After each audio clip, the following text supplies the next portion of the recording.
Allez. Et tu vas Eh ben, alors, partie 2. Comme ça fait deux petits 15-16 minutes. C'est mieux que de 30 minutes. Non, voilà. mais du coup... Comme ça, tu vois, je mets ça à 2 dans la semaine. Non, il faut que les gens ils se réveillent en fait sur ce qu'ils sont vraiment. C'est ça. C'est toujours pareil, je le répéterai toute ma vie de toute façon.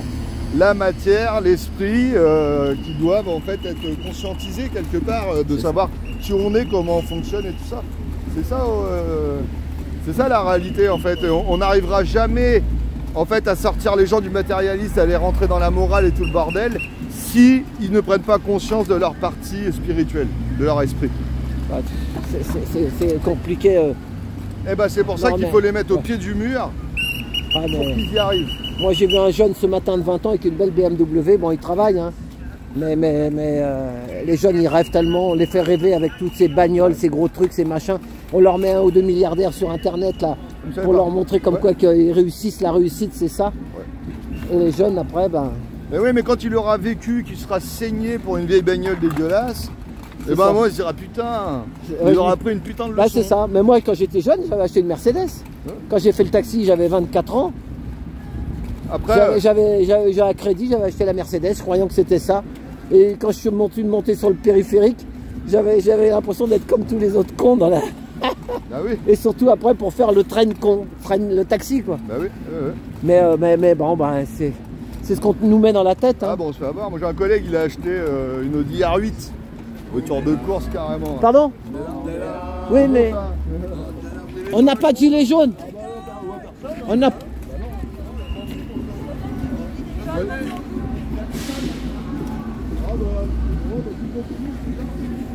Continue à défendre la France, ça réveillera les Français, on la transformera plus belle.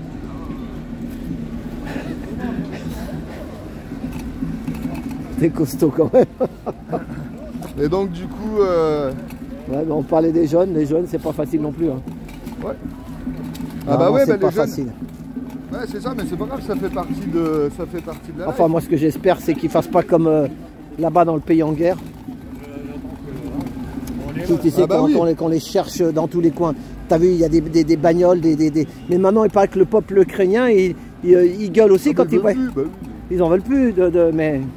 Bah oui, bah à un moment c'est pareil, tu vois, si c'est possible parce que le peuple il est pas bon non plus, hein, je veux dire, c'est parti toujours comme ça. Hein. Tu bouffes de la merde quand la majorité du peuple elle est dégueulasse, et bah quand la majorité du peuple elle est dégueulasse, et bah il se passe ça. C'est ça. C'est tout. C'est ça. Ouais, parce que toi quand t'es pas bon, tu fais de la merde, bah tu te mets en danger, bah tu vis mal, t'es pas bien dans ta peau, parce que t'as été con. Mais à la télé, attends, on va se mettre là, ils nous le disent pas à nous que l'envers du décor, hein, ce qu'il y a là-bas. Ah bah non, mais en fait on sait rien du tout. C'est ça. Et puis même... ah si, mais moi je vois un peu sur certaines... les médias résistants, attention, il y a beaucoup de conneries. Et je suis sûr, la plupart, je suis sûr que c'est même les mêmes. Tu vois, du clivage, de toute façon ils construisent que du clivage, de toute façon, il faut s'élever au-dessus de tout ça, vraiment. Ouais. C'est un boulot. Hein. Il faut pas être pro ceci, pro cela, non, il faut être pour la paix, il faut être pour la vérité, pour la liberté, pour le bon sens, pour la bonne volonté. Il faut être pour ça. Parce que au final, le combat, c'est pas de lutter contre quelque chose de mauvais, c'est de construire quelque chose de beau. Le mauvais, il s'efface automatiquement. C'est ça. C'est ça. Tu vois, t'éveilles les consciences, le mal s'efface. Parce qu'une conscience éveillée, bah, c'est un mal endormi. C'est ça. Et donc en fait, il n'y a pas à combattre le mal, il y a à donner du bien, c'est tout. C'est ça le vrai job, il est là, en vrai. Et donc élever des consciences, eh ben oui, ça leur fait mal au cul d'avoir une parole, on va dire, qui contredit la leur et tout ça, et une parole juste en fait, quand on ne l'est pas, bah, tu le prends dans la gueule. C'est pour ça que les mecs ils sont agressifs après. Parce que du coup ça leur met en face d'eux, ah putain en fait... je suis pas bon, je suis une daube. Moi aussi j'étais une daube, je suis comme tout le monde, hein. Je veux dire un truc, il n'y a pas de magie, il n'y a pas de Dieu, on va dire, nous on est des petits humains, on a tous passé par le même trou, on a tous été des petits trous du cul, et puis après bah, c'est la vie qui nous a formés. C'est ça. Une fois qu'on a de l'âge, voilà, en prenant de l'âge, on mûrit quoi, comme dire. On mûrit, voilà, voilà. Ça. Un bon fruit, il faut qu'il mûrisse. Bah oui. Justement quand j'ai rencontré une vieille dame, elle me disait oui il est bien lui, mais attends encore 10 ou 15 ans, il faut qu'il mûrisse. Ben oui, mais c'est ça, c'est ça. C'est ça. Les gamins, bah oui, ils sont dans l'ego de ça, normal. Les gamins avant 21 ans, ils sont dans l'ego total. C'est ça, ça arrive. C'est la matière. Bah, ils forment leur corps physique, ils forment leur corps émotionnel et leur corps mental jusqu'à 21 ans. Là, on parle pas encore de morale et de spirituel. Ça vient. Ils prennent des brides parce que les parents leur ont mis des taloches quand ils faisaient de la merde, mais ils les comprennent pas, c'est ça que je veux dire. Ça. Puis à un moment, ils les comprennent. Ils disent, ah putain, c'est pour ça que papa m'avait mis une taloche quand j'étais gamin. En fait, j'avais raison. C'est ça, voilà, c'est ça. Ils l'ont détesté sur le moment. Moi, mon môme, je le vois des fois. Et là, il commence il va avoir 21 ans, enfin à la fin de l'année, mais il me prend moins pour un bête. Alors qu'avant, il me prenait pour un... Oui, parce qu'ils comprennent pas. Non. Parce qu'ils comprennent à un pas. moment, ça me fatiguait, je les laissais, je dis, ah, il va comprendre plus tard. Et là, je vois qu'il commence à comprendre un peu plus. Parce que le problème, c'est la télé, ça parle pas de choses qui sont très importantes. Et au final, les gens croient que c'est ça la vérité. C'est ça. Donc quand toi, tu arrives avec un autre discours qui est la vérité, pour le coup, et bah forcément, eux, ils le comprennent pas, ils se disent merde, la télé n'en a pas parlé, donc c'est forcément surtout, un abruti. ils regardent pas la télé, mais où sont l'internet, les réseaux, parce qu'ils sont sur les réseaux à cet âge-là maintenant. Donc le gars, ils se disent, ah bah le gars, c'est certainement un abruti, en fait. C'est ça. Pourquoi? Parce qu'eux, ils le comprennent pas et que c'est pas avec la parole de l'autorité. Ils me regardaient des fois comme un abruti, c'est pas méchant, hein, mais moi mais même ma femme me disait, t'inquiète pas, il va mûrir. Mais c'est vrai, là je le vois que... Bah à 21 ans, il y a quelque chose qui se passe. C'est ça, c'est ça. Avant c'était la majorité, c'était pas pour rien. Voilà, c'était 18 à nous. Non, c'est 18. Ah oui, bon. mais dans le temps c'était 21, t'as raison. Ma soeur, elle a attendu 21 ans pour se barrer de la baraque. C'est les 3 x 7, corps physique, corps émotionnel et corps mental. Oh, en fait, à chaque fois, tout se fait en même temps, mais tu as, on va dire, de 0 à 7, on parle vraiment du corps physique. De 7 à 14, on va parler vraiment du corps émotionnel. Et de 14 à 21, on va parler du corps mental. Même si tout se fait en même temps, en réalité, on va dire, il y a quand même un peu plus grosse faction qui est dédiée à un décor à chaque étape. C'est pour ça qu'on dit ça. Après, en fait, c'est mélangé. Et c'est pour ça, d'où la majorité à 21, vraiment. Parce que là, ça y est, à 21, tu peux commencer à travailler ton autonomie, ton corps, tes qualités morales et tout ça. C'est ça. Même avec son patron, ça fait presque 2 ans qu'il travaille. Il comptait pas ses heures, il s'est fait des heures sup, des machins. Et d'un seul coup, il commence à réagir. Je lui dis, mais pourquoi t'as pas réagi au début? Ça donne une leçon, c'est pas grave. C'est ça. C'est ça, il faut accepter les leçons qu'on prend. Et justement, au final, se tromper, c'est important parce que c'est ça nous sert. permet de bien comprendre. C'est ça, voilà. Vive l'erreur, il n'y a pas meilleur apprentissage que vivre une erreur. C'est ça. Ah bah oui, parce qu'au moins tu sais pourquoi. Ça, ou des fois on dit quand tu vas entreprendre quelque chose, des fois c'est en se cassant la gueule que tu peux... C'est ça. Quand tu veux vraiment quelque chose, bah, c'est pas si simple. Et puis si c'est un gros truc, tu vas te casser la gueule 10 fois avant d'y arriver. Et on dit aussi, la réussite, c'est l'accumulation des erreurs, c'est l'accumulation des échecs. C'est ça. Ben oui, parce que c'est une réalité. Tu peux te planter une fois, tu peux te dire que c'est perdu, prendre des leçons de tes erreurs, réessaye. Ah, je me replante, ah, mais qu'est-ce que je fais de ma à ça? Ah, ben, je réessaye, et là, ah, puis un jour tu y arrives, parce que ça y est, tu les fais plus. C'est ça. C'est pareil, ils vont cultiver le fait, ne faites pas d'erreurs, machin, gna gna, c'est pas bien, on se t'ostracie si tu te loupes et tout ça. Faites des boulettes. Trompez-vous, c'est la meilleure façon d'apprendre. Et l'école aussi, elle a fait pas que du bien, hein, l'école aussi. Non, l'école, c'est catastrophique. De toute façon, tout ce qui est républicain, c'est catastrophique. C'est bizarre hein, quand même. On est et nous, on y croit. Le problème, c'est que les gens, ils voient ça, ils disent bah oui. Nous, on y croit, on est trop gentils. Bah oui, on est trop gentils. Aujourd'hui, regarde, les gens, c'est quoi? C'est des cadavres sur pattes. Ils n'ont aucune morale, aucune conscience. Ils savent pas réfléchir par eux-mêmes et tout ça. Mais il faut, tu vois, comme Jésus, dans la Bible, c'est écrit Jésus réveille les morts. Mais en fait, c'est la conscience qui réveille. Jésus, c'est la conscience. C'est bien la conscience qui te réveille, qui fait que tu sors du lot. Mais oui, réveille les morts. Moi, ça m'a réveillé en tout cas. Ma conscience, elle m'a mis des patates dans la gueule. Et puis, j'ai dit, mais attends, mais en fait, j'étais trop un gros connard de faire ça, de penser comme ci, comme ça. Voilà. Il faut juste être honnête envers soi-même, dans la vérité, de dire, bah, j'ai fait ça, mais putain, j'étais trop con. Et le reconnaître. Puis après, c'est bon, t'es soigné. C'est ça. Et puis retrouver l'humilité, hein, c'est important. Non, on n'est pas meilleur que les autres. Personne n'est meilleur que les autres. Il y a des questions d'évolution de conscience dans le vécu et tout ça, mais on est quand même un trou de cul comme les autres. On a été comme les autres. Et si on avait été à leur place, on serait pareil. C'est ça. Toujours répéter ça, toujours. Quand tu as l'impression que tu te sens meilleur qu'un autre, tu te rappelles, tu dis non, j'aurais été à sa place, j'aurais été pareil. Enfin, moi, tu m'as fait plaisir par rapport à ce qu'on a dit sur Kate Moss, que c'est une victime. C'est des victimes. Hein. C'est des victimes. Tout le monde en réalité.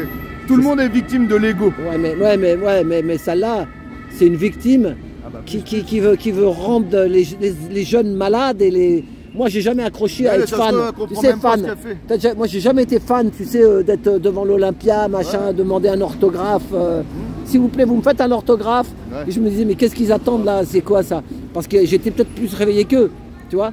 Mais ils se servent en plus des merdias, tout ça, pour les endormir. Et oui. Et ça, et eux, ils se disent, oh, on m'aime, c'est des dingues. C'est une dingue, la Kate Moss. Elle est complètement dingue. Elle sait même pas ce qu'elle fait, elle est complètement perdue. Mais elle est victime de l'ego. Oui, Le mais l'ego, t'as c'est des la soif jeunes- de pouvoir, de gloire et tout ça. T'as des jeunes qui vont, Mais oui, qui bah. vont suivre. Parce qu'ils Ils se recherchent. idolâtrés, ouais. Ils Et se- puis bah, moi tu vois par exemple, il y a un autre truc. On parle du foot, les mecs sont le foot. Ah, le pareil, foot. c'est pareil. Jamais le foot, ça m'a toujours Ah, c'est fait pareil, chier. c'est pareil. Par contre, j'aimais bien jouer. Ah oui, ah ouais, t'en faisais un peu. Ah ouais. ouais, j'adorais jouer au foot. Je trouvais que c'était un putain de jeu, un putain de sport. Et tu vois, comme quoi. Mais moi, j'aime bien vivre. J'aime pas être le spectateur de la vie C'est des ça, autres. c'est ça, voilà, c'est ça. C'est ça la différence. Moi, c'est pour ça que moi j'ai fait le Paris-Dakar. Ah, Parce t'as fait ça que je te l'ai dit, donc j'ai fait le Dakar.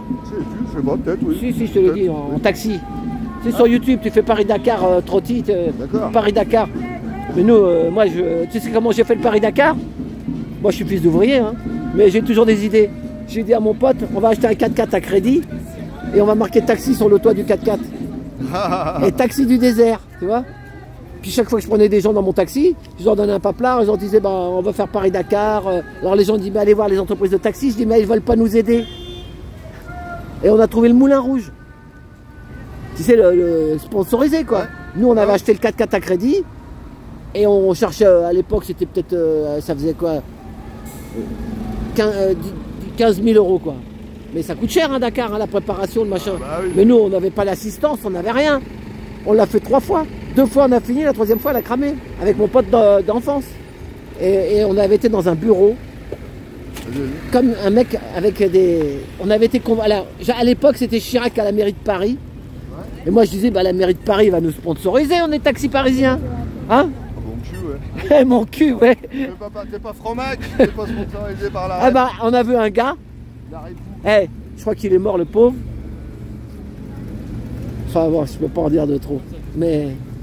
Enfin, oui, je vais te le dire dans l'oreille. Ah bah oui. Ouais, ouais. Le mec, et puis, et moi je parle beaucoup. Il disait à mon pote, mais il parle beaucoup ton pote. Moi je parle. Mais, Ah bah, on va et retrouver tu sais, ils tout sont dans la- venus, ils nous ont un peu calculé pour savoir pourquoi on voulait faire le Dakar, pourquoi, tu sais, je dis, bah nous on va représenter notre métier, puis nous on rêve, on a 24 ans, 25 ans. Ah oui, t'as envie de faire des trucs. Bah oui, Des aventures. voilà. Mais maintenant je crois même pas, ça pourrait plus se faire ça. On a été interviewé par Yves Mourouzi. Tu te souviens d'Yves Mourouzi là? Ça me parle, oui. Avec Marie-Laure Augry là. Il faisait le 13h avant Jean-Pierre Pernaut. C'était en 85, t'avais quel âge toi? Ah, j'avais 3 ans et demi. De nom, ça me parle, mais bon, je connais. Voilà. Bon, enfin, on est rentré dans ce bureau-là et le mec, c'est ce qu'il avait. Il avait ses initiales sur ses chemises et tout le bazar. Et Ah, tu vois, l'ego total. Mais tu vois, on en revient là. ouais. Et je disais, putain, il a une tête de mafieux, j'avais dit à mon pote. J'ai dit, t'as vu le mec? Je donne pas son nom parce que sinon. Et aujourd'hui, il y a une preuve Mais aussi. si on me le de- demande comme ça, je vous le donnerai. Mais... Moi, tu vois, par exemple, quand j'étais gamin, quand sur les téléphones, moi j'avais l'univers, une planète, tu vois. C'est Ouais. le monde, c'est connaître comment ça marche, tout ça. C'est ça qui m'a intéressé. Puis t'as les autres, ils mettent leur gueule. Tu sais, comme ça, en beau gosse et tout ça. Ouais. Tu vois tout de suite la différence des gens, en fait, au final. Et ben, la semaine dernière, je sais pas, t'as pas regardé le live, mais on a fait une manif. Ils ont ouvert une boutique en bas derrière le Rex. Ils font la queue sous la pluie. La queue, hein, mais une grande queue. Hein. J'ai dit, qu'est-ce qu'il y a là-dedans? Ah bah c'est pour nous prendre en photo. J'ai dit, c'est combien? 5 €. Voilà. Pour être sur TikTok ou je sais pas quoi.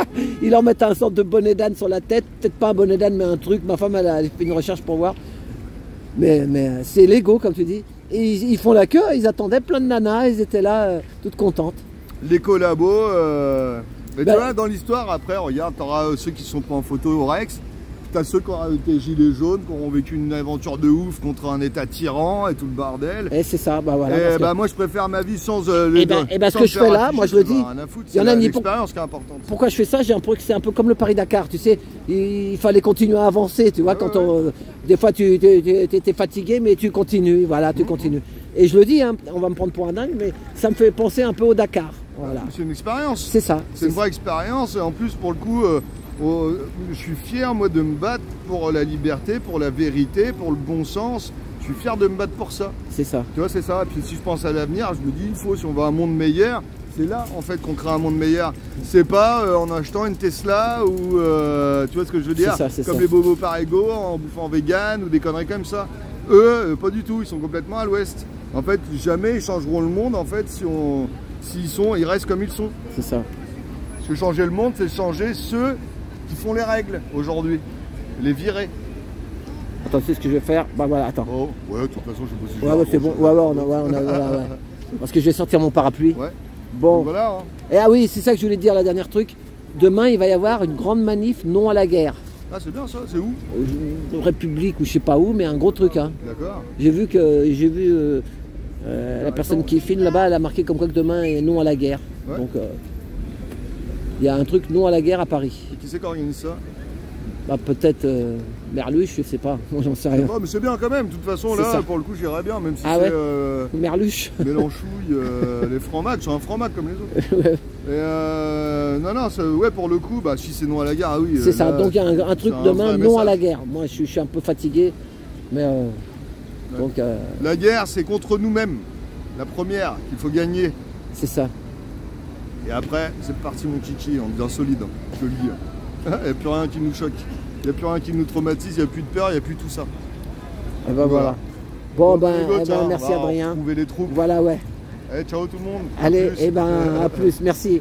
Salut, merci. Peut-être à samedi prochain ou sinon à l'autre samedi. Attends, je vais te finir sur 29, c'est les Bretons, on lâche rien. Allez.